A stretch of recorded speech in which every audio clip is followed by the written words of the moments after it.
Contohnya ini adalah sistem pemilihan. Kamu boleh buatlah tajuk sistem pemilihan apa. Kalau anda penjual, anda login, akan dapat paparan ini. Contohnya di homepage. Ini adalah homepage. Kalau anda penjual, mungkin di bahagian penjual boleh tambah ID penjual, nama penjual, apakah password untuk penjual itu login. Tadi kamu ada nampak cikgu login kan? Itu untuk penjual login. Dia juga boleh senaraikan siapa penjual yang ada. Contohnya ini yang ada. Ada nampak? So, contohnya ini kosong kan? Contohnya dia boleh delete, padam, then okay. Ini boleh update. Okay. Lepas tu kalau pembeli, penjual dia sebagai admin, dia boleh tambah pembeli. Mana tahu ada pengguna yang minta dia tolong buatkan account. So, dia boleh tambah pembeli dan boleh senarai pembeli. Contohnya macam ni lah. Okay. Ini adalah senarai pembeli. Okay. Produk. Dia boleh tambah produk. Apa yang dia jual. Apakah ID produk tersebut. Apakah nama produk. Dan boleh upload gambar produk. Nyatakan harga dan juga keterangan produk. Okay. Apa keterangan produk? Contohnya.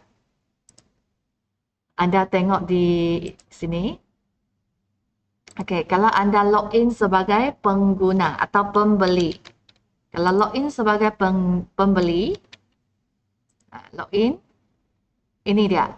So, pembeli, contohnya kalau pembeli, di homepage nampak ini, pembeli boleh tengok produk. Okey, ini harga berapa, ini maklumat. Maklumat ini keterangan yang dipaparkan di sini yang dimasukkan di bahagian ini, keterangan. Begitu dia. Kalau nak banding, apabila pengguna pilih untuk banding. Ini yang sudah dipilih untuk perbandingan. Contohnya di sini, ada produk kan. Kalau dia nak banding, dia just pilih banding. Contohnya kita tengok yang banding ni.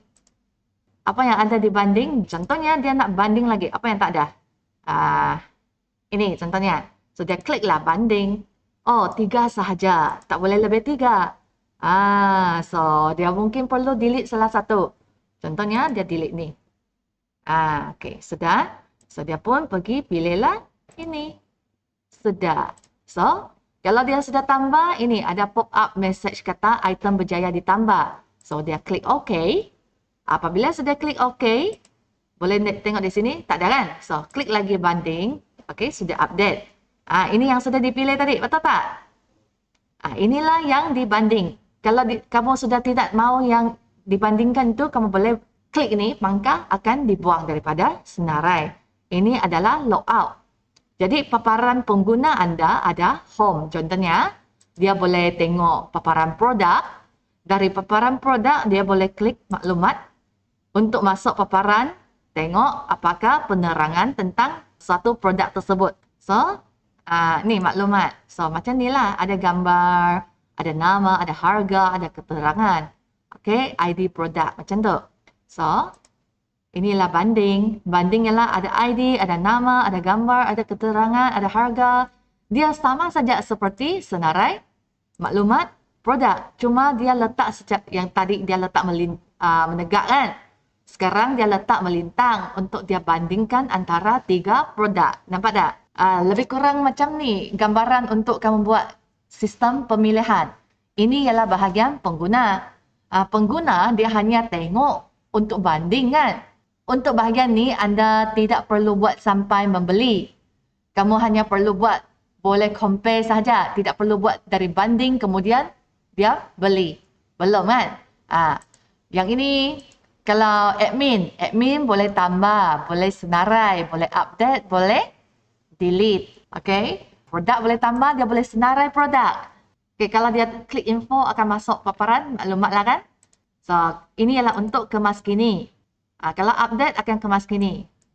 Contohnya delete, update. So, berjaya kemas kini. Saya kembali balik ke produk, senarai. So, sudah.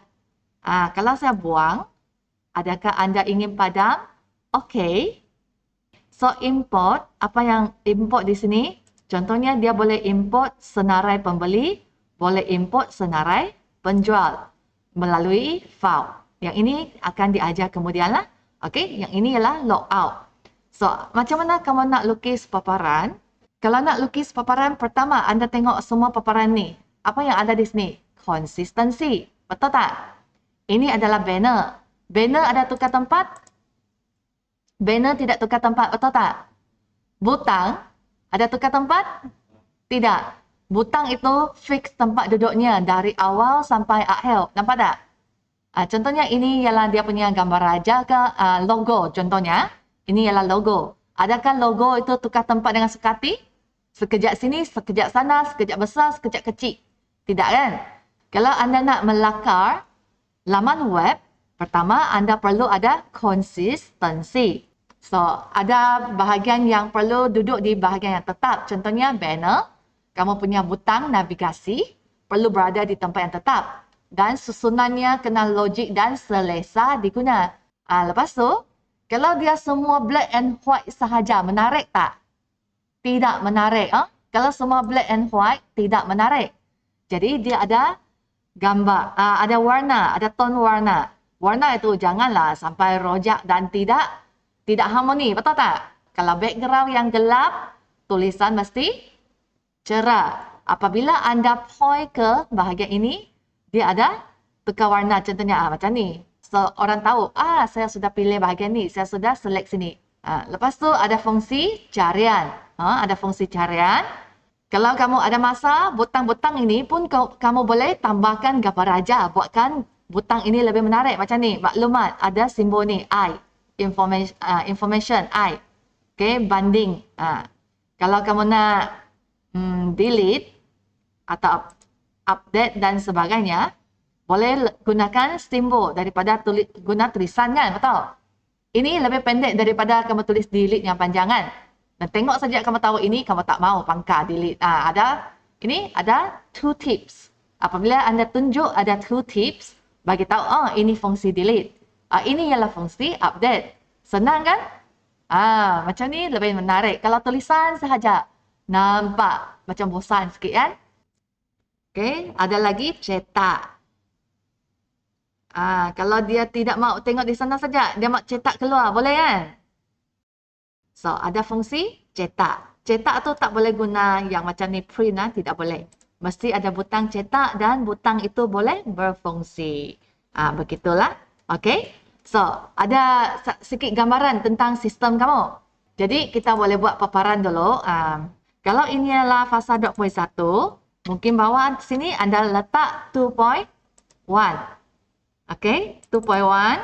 Kalau nak jelas lagi, catat, alert. Kalau ini 2.1, ini ialah apa? Kamu klik sekali, boleh rename.